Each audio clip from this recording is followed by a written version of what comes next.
Hello! Tudo bem, pessoal? Vamos conversar agora sobre uma das páginas mais sérias que nós tivemos na nossa história política, econômica e entre outras coisas mais. A Era Vargas, né? Desde já, né, dar aquele velho toque, né, para vocês, para que vocês não fiquem se perguntando para que diabo eu vou estudar isso? Ah, meu Deus, professor, para quê? Ou seja, para que vocês entendam como é feita, certo? A mecânica governamental. Quem vai ficar, quem vai sair, quem ficou, com quais serão as atitudes, os projetos dele para melhorar o país, né? Isso, logicamente, vai influenciar na sua vida, certo? A Era Vargas durou de 1930 a 1945.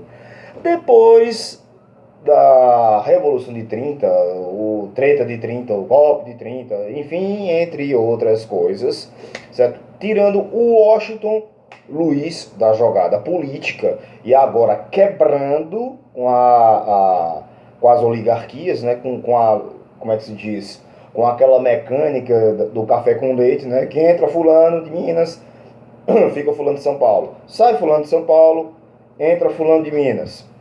Então, a insatisfação, inclusive até mesmo de Minas Gerais, do Rio Grande do Sul, da Paraíba, certo? Com o aumento do poder de São Paulo. Então, o que fazer? O negócio agora era botar um gaúcho, tchê, para governar. Então entra o saudoso Getúlio Vargas. Então, vamos embora, muchacho. Seguinte, eu não sei porque eu falei muchacho. Bom, enfim, tá? Certo? Assim, no governo de Getúlio Vargas, no poder, as oligarquias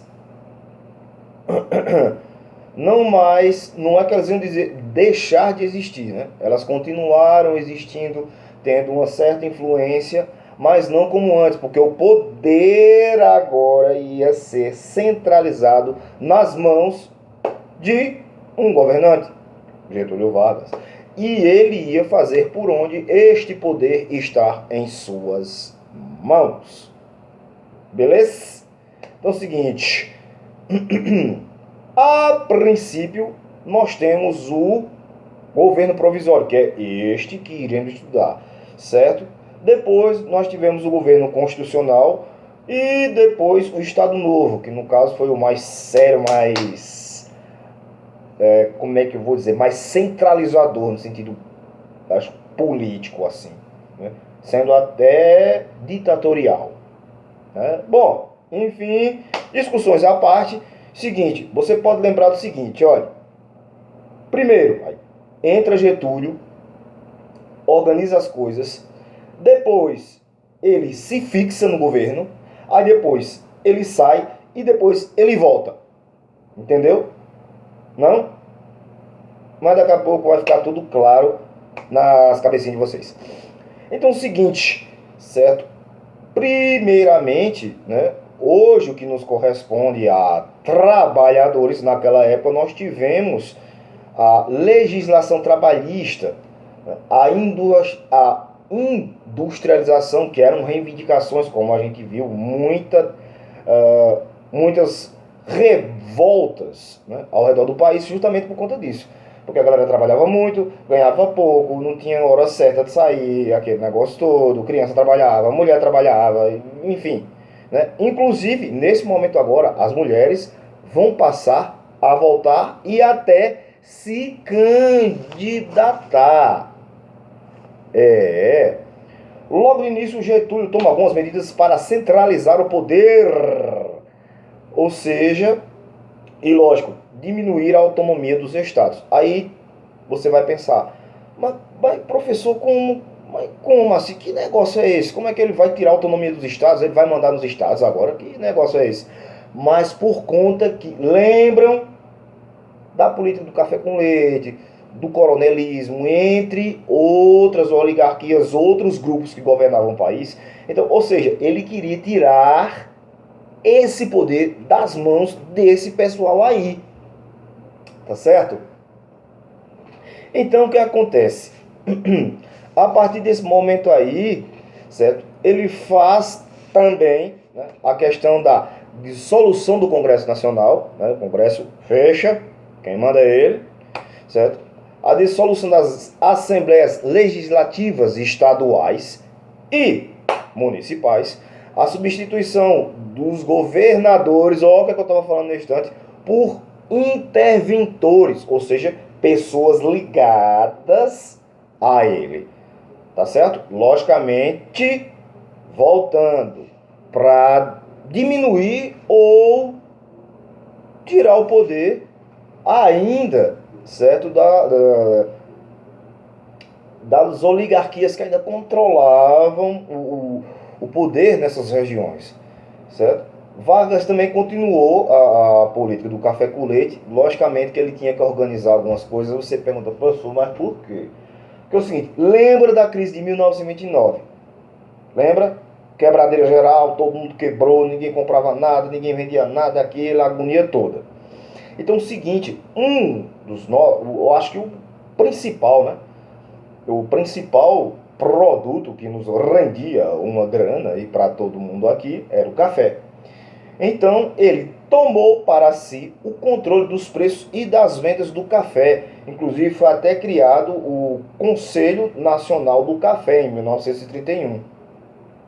Então é o seguinte, para que, como não estava vendendo, se eu não estou vendendo, está sobrando.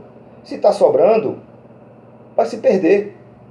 Então, ou seja, ele pegou esse excedente e teve a ideia de chegar para os cafeicultores e dizer, ó, já que está sobrando esse negócio aí, olha, para a gente equilibrar os preços e tudo mais, eu vou comprar vocês, certo? E o resto, esse restante, a gente elimina. Então ele queimou todas essas toneladas de café que estavam sobrando. Deu uma equilibrada no preço, certo?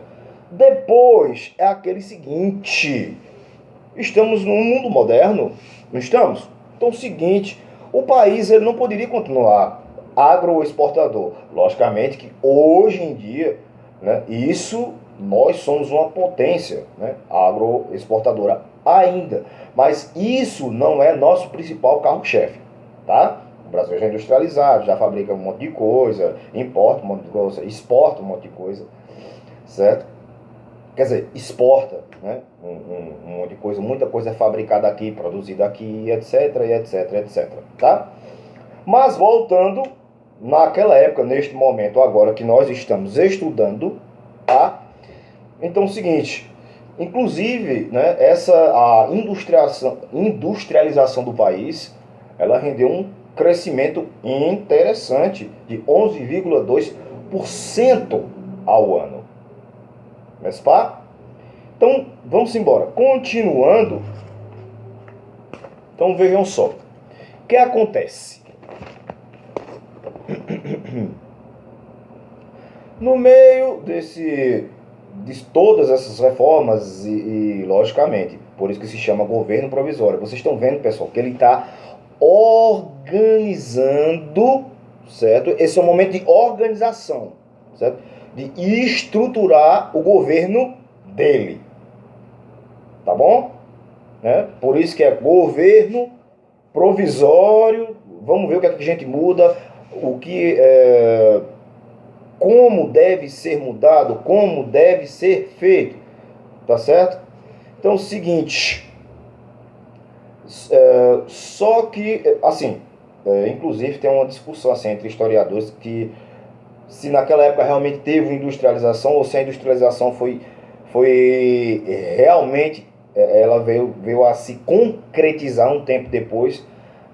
Assim, a gente pode dizer em 1950, né? Logicamente depois, né, da Segunda Grande Guerra Mundial, coisa que a gente vai estudar a entrada do Brasil, porque o Brasil entrou, como é que foi, enfim, tá certo? Então, nas questões trabalhistas, isso vocês vão entender, isso foi bom? Foi. Mas foi ruim? Foi. Né? Esse monte de leis trabalhistas, entre outras coisas. A industrialização, vocês vão ver. Porque é o seguinte, certo? Os sindicatos, né, eles podiam existir, mas não poderiam falar, desde que eles estivessem atrelados ao governo, beleza. Se não, porque naquele momento, fora aquelas correntes que eu tinha falado há um tempo atrás, que era o anarquismo, o socialismo, agora entra na questão o comunismo com grande influência, né, da mãe Rússia, certo? Então é o seguinte, os sindicatos comunistas, ou não, ou tidos como comunistas, certo? Geralmente eram perseguidos, caçados, não tinham direito de nada, tá certo? Então é o seguinte, as leis trabalhistas, elas foram criadas, mas, a questão ela não foi homogênea. Elas priorizaram o pessoal lá do sul.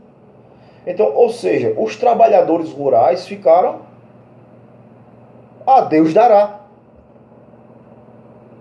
Então, isso também gerou outras revoltas depois, inclusive depois vem a nascer o sindicato, eu não sei se é Sindicato Rural das Américas, uma coisa, é um termo assim, vou dar uma pesquisada e passo para vocês, certo?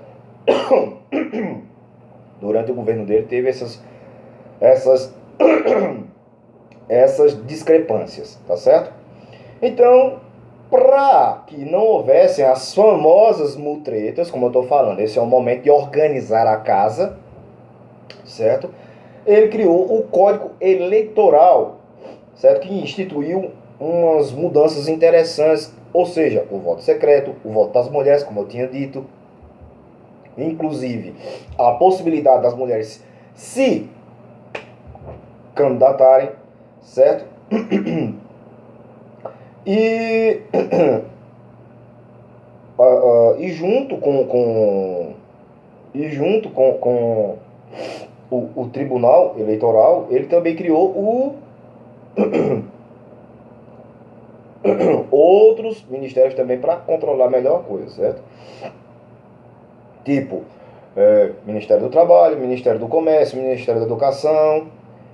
E, sem esquecer, a gente não pode esquecer, lembram lá atrás que aconteceu a revolta dos 18 do Forte, o movimento tenentista.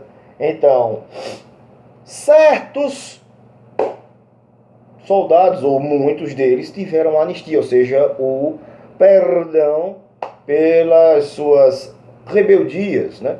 Isso ajudaria também a fortalecer o governo, né? Ou seja, é melhor você ter os militares a seu lado do que contra você.